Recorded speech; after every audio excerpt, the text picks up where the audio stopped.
Students, next हमारा topic है reproduction in phylum सीडेंटेटा या फिर नाइडेरिया। और इसको हम ये भी कह सकते हैं कि रिप्रोडक्शन इन ओबीलिया। तो इसमें हम देखते हैं कि इसकी रिप्रोडक्शन भी टू टाइप्स की होती है। जैसा कि हमने दो चीज़ें इसमें पढ़ी थी, दो स्ट्रक्चर्स पढ़े थे ओबीलिया में। वो कौन कौन से थे? फर्स्ट वन था हाइड्रेंथ का और दूसरा था ब्लास्टोस्टाइल्स का। तो यहाँ पे हम देखते हैं कि ये वाली जो डायग्राम है ये शो कर रही है एक पूरा ओबीलिया का स्ट्रक्चर। यहाँ पे हमने दो फॉर्म्स पढ़ी थी, कौन कौन सी? एक हाइड्रेंथ जो कि इसकी फीडिंग को शो कर रही है और दूसरी ब्लास्टोस्टाइल्स। इसका स्ट्रक्चर हमने डिटेल से पढ़ा था, जिसका लिंक मैं आपको डिस्क्रिप्शन में दे रही हूँ, आप वहां से देख सकते हैं। और फिर नेक्स्ट हमने मेड्यूसी का स्ट्रक्चर पढ़ा था, उसका लिंक भी मैं डिस्क्रिप्शन में दे रही हूँ, आप वहां से भी देख सकते हैं। अब यहाँ पे क्या होता है कि ब्लास्टोस्टाइल से मेड्यूसी जो है वो डिवेल्प होते हैं। पहले क्या होता है कि जो जर्म सेल्स होते हैं, जो गैमेट्स बनाते हैं, गोनेड्स जो होते हैं, वो एक्टोडर्म में उनकी फॉर्मेशन होती है। फिर वो एक्टोडर्म से ट्रेवल करके एंडोडर्म में जाते हैं, वहाँ पे उनकी फॉर्मेशन होती है, वो ग्रो करते हैं। ठीक है, उसके बाद क्या होता है कि वो एंडोडर्म से दोबारा से एक्टोडर्म में जाते हैं और मैच्योर होते हैं। मैच्योर होने के बाद वो out of the body move कर देते हैं, ठीक है, कर जाते हैं। और स्पर्म और जो एग है फिर उनकी फर्टिलाइजेशन होती है। तो यहाँ पे हम देखते हैं कि मेड्यूसी का स्ट्रक्चर बन रहा है ब्लास्टोस्टाइल में। जब जैसे वो बन जाता है, डेवलप हो जाता है, ठीक है, फिर वो ब्लास्टोस्टाइल से डिटैच हो जाता है, अलग हो जाता है। और मेड्यूसी के स्ट्रक्चर में जो होती है मेल जो होता है उसका स्ट्रक्चर अलग से होता है, उसमें स्पर्म की फॉर्मेशन होती है, ठीक है, और जो फीमेल होती है उसमें एग की फॉर्मेशन होती है। फिर क्या होता है कि ये स्पर्म्स और एग्स को वाटर में रिलीज करते हैं और उनकी क्या होती है? फर्टिलाइजेशन होती है। फर्टिलाइजेशन के बाद ओवम बनता है, जिसको हम फर्टिलाइज्ड एग कहते हैं। ओवम जो होता है ये एग है, ठीक है, इस फर्टिलाइज्ड एग को हम क्या कहेंगे? जाइगोट कहेंगे आफ्टर फर्टिलाइजेशन। फिर क्या होगा? फिर उसके बाद इसमें सेल डिवीजन होगी। एक जाइगोट का सेल जो होगा वो दो में कन्वर्ट होगा, दो से चार होगा, तो इस तरह सेल डिवीजन होगी। इसको हम क्लीवेज भी कहते हैं। और इस प्रोसेस को हम क्या कह रहे हैं? सेक्सुअल रिप्रोडक्शन, क्योंकि इसमें फर्टिलाइजेशन हो रही है। फिर उसके बाद क्या होता है कि जाइगोट से आगे क्लीवेज का प्रोसेस होता है, जिसमें एक बॉल ऑफ सेल बन जाती है, काफी सारे सेल्स बन जाते हैं। इस स्टेज को हम क्या कहेंगे? ब्लास्टूला कहेंगे।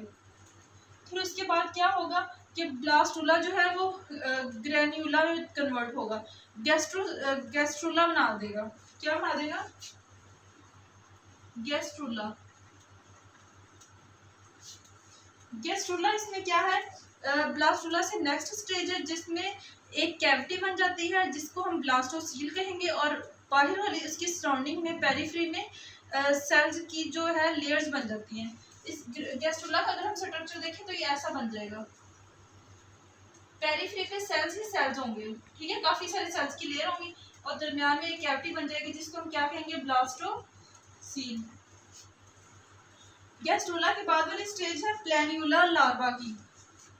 क्या है? प्लैन्यूला लार्वा। ये जो लार्वा है इसके ऊपर काफी सारे सिलिया लगे होते हैं, ये सिलिएटेड लार्वा होता है। ये मूवेबल होता है, ये मूव कर सकता है एक जगह से दूसरी जगह। इससे पहले तक जो स्टेज थी वो मूवेबल नहीं थी, लेकिन यहाँ पे मूवेबल होगा, मूव करके ये किसी भी हैबिटेट में जा सकेगा, किसी भी जगह पे जा सकेगा।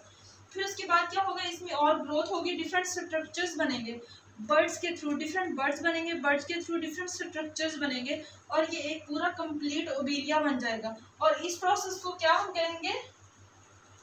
एसेक्सुअल रिप्रोडक्शन, क्योंकि इसमें डिफरेंट हाइड्रेंथ बनेंगे, ब्लास्टोस्टाइल्स बनेंगे और पूरा ओबीलिया का जो स्ट्रक्चर है वो ग्रो करके पूरा डेवलप हो जाएगा, मैच्योर हो जाएगा। तो यहाँ पे एसेक्सुअल रिप्रोडक्शन भी हो जाएगी। तो इस तरह दोबारा से जो है वो कंप्लीट हो जाएगा, ये जो साइकिल होगा ये कंप्लीट हो जाएगा। फिर जब ये मैच्योर हो जाएगा तो इसमें दोबारा से मेड्यूसी जो है उनकी फॉर्मेशन होना स्टार्ट हो जाएगी ब्लास्टूला के अंदर, ब्लास्टोस्टाइल के अंदर। तो इस तरह दोबारा से फिर फर्टिलाइजेशन होगी, सेक्सुअल रिप्रोडक्शन होगी और फिर ये सारे स्टेजेस आएंगे, फिर एसेक्सुअल रिप्रोडक्शन होगी। तो इस तरह ये साइकिल जो है ये रिपीट होता रहेगा, अल्टरनेटिवली रिपीट होता रहेगा, ठीक है। और इसको हम क्या कहेंगे? पॉलीमॉर्फिज्म। पॉलीमॉर्फिज्म तो ये पूरा होगा ही, लेकिन इसके साथ हम इसको कहेंगे alternation of of generation, sexual reproduction, ठीक है, होगी और एसेक्सुअल होगी। ये दोनों जो है वो एक दूसरे के अल्टरनेटिव होंगी। और इसमें हम अल्टरनेशन ऑफ जनरेशन में एक पॉइंट ये भी लिख सकते हैं कि ओवेरिया का जो पूरा स्ट्रक्चर होता है, ठीक है, उसमें 2 टाइप्स के स्ट्रक्चर्स की फॉर्मेशन होती है। कौन कौन से? एक है हाइड्रेंथ जो इसकी फीडिंग और इसके न्यूट्रिटिव पर्पसेस के लिए यूज़ होता है और इसकी सारी जो न्यूट्रिशन से रिलेटेड रिक्वायरमेंट्स है वो पूरी कर रहा होता है, ठीक है। और दूसरा स्ट्रक्चर क्या है? ब्लास्टोस्टाइल का। ये इसके रिप्रोडक्टिव पर्पसेस के लिए होता है और इसकी जनरेशन बढ़ाने के लिए होता है, ठीक है। यहाँ से फिर मेड्यूसी की डेवलपमेंट होती है और इस एक कॉलोनी को हम हाइड्रॉइड कॉलोनी कहते हैं।